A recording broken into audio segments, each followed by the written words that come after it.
Hello all அமித்தோட wife ஒரு video போட்டிருக்காங்க. என்னென்னு பார்த்தீங்கன்னா, சாந்திராவை எல்லோரும் சொல்கிறாங்க இல்லையா, அது மாதிரி பிக் பாஸ் வீட்டுக்குள்ளே வச்சு பூட்டிட்டாங்கன்னு சொல்லிட்டு. அப்படி என்ன அவங்க பண்ணிட்டாங்க அமித்?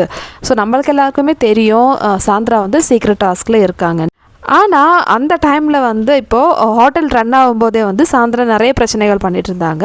ஆஸ் எ மேனேஜர் அவர் வந்து அந்த சுச்சுவேஷன் வந்து கண்ட்ரோலில் வரணும். ஸோ அதனால தான் வந்து இப்போது சாந்திராவை வந்து வீட்டுக்குள்ளே வச்செல்லாம் போட்டல, ஜஸ்ட்டு அந்த பெட்ரூம்குள்ளே போங்கன்னு சொல்லிட்டு டோர் வந்து சும்மா கையிலே எப்படி சாத்துனாங்க, அவ்வளோதான். ஸோ இதுக்கு தான் வந்து எல்லோரும் சொல்கிறாங்க, இது மாதிரி எப்படி வந்து என்னோடய ஒய்ஃப் வந்து நீ வீட்டுக்குள்ளே வச்சு பூட்டலான்னு சொல்லிட்டு பிரஜின் வேறு வந்து கேட்டிருந்தாரு. ஸோ ஆஸ் எ மேனேஜர் அவர் என்ன நினச்சிப்பாருன்னா, கேம் ஸ்பாயில் பண்ணுறதுக்காக சாந்திரா ஏதோ பிளான் பண்ணுறாங்க, அதை நான் தடுக்கணும் அப்படின்னு சொல்லிட்டு தான் வந்து அவர் வந்து இதை பண்ணியிருக்காங்க. இதெல்லாம் ஒரு பெரிய பிரச்சனைன்னு சொல்லிட்டு பேசுகிறதுக்கெலாம் வந்து ஒர்த் இல்லை.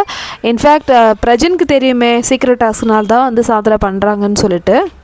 அப்படியே வந்து பிரஜின் வந்து இது மாதிரி கேள்வி கேட்டாங்க, என்னோடய ஒய்ஃப்க்கு ஏதாவதுன்னா நான் வந்து கேட்பேன் அப்படின்னு சொல்லிட்டேன். அந்த மாதிரி வந்து வெஸ்டான சுச்சுவேஷன் அங்கே இன்னும் எதுவுமே நடக்கலைன்னு சொல்லிட்டு அமித்தோட ஒய்ஃப் வந்து ரியாக்ட் பண்ணியிருக்காங்க.